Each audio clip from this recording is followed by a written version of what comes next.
এইবারের ইলেকশনে মেয়েদের উপস্থিতি খুব ছিল।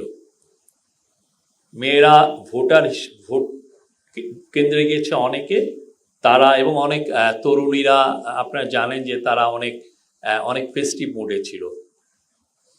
এটা আবারও ক্যাবিনেট অবজার্ভ করে যে এটা একটা মানে যেটা প্রফেসর ইউনূস প্রথম থেকেই বলছিলেন যে ইতিহাসের এটা একটা সেরা ইলেকশন হবে, এবং সেটাই হয়েছে, এবং এটা একটা স্মরণীয় ইলেকশন থাকবে। বৃহৎ পরিসরে প্রচুর মানুষ, 60% মানুষ যে ভোট দিয়েছে, সেটাই তো বোঝা যাচ্ছে যে তাদের যে পলিটিক্সটা ছিল, মানুষকে এক্সক্লুড করে কোনোভাবে ইলেকশন রিগিং করে ক্ষমতায় টিকে থাকা, এই ইলেকশনটা এবং একটা ফেস্টিভ মুডে হয়েছে, কোনো ভায়োলেন্স হয়নি।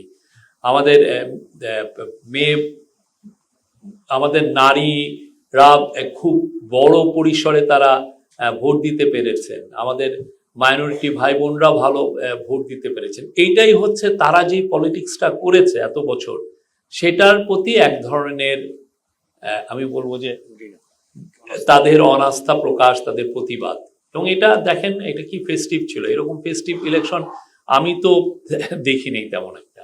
উপদেষ্টারা যারা, তারা শপথের দিন থাকবেন, তারা জয়েন করবেন, এবং শপথের দিন তারা ফ্ল্যাগবাহী গাড়িতে যাবেন। যাওয়ার পরে যখন শপথ অনুষ্ঠিত হয়ে যাবে, আসার সময় তারা ওই গাড়ি তাদেরকে তাদের বাসায় পৌঁছে দিবে, কিন্তু আর ওইখানে আর ফ্ল্যাগ থাকবে না। তারা সবাই দেশেই আছেন, তারা দেশের গর্বিত সন্তান, দেশের সামনের ফিউচারে দেশকে আরো এগিয়ে নিতে তারা তাদের সর্বোচ্চ এফার্টস দিবেন।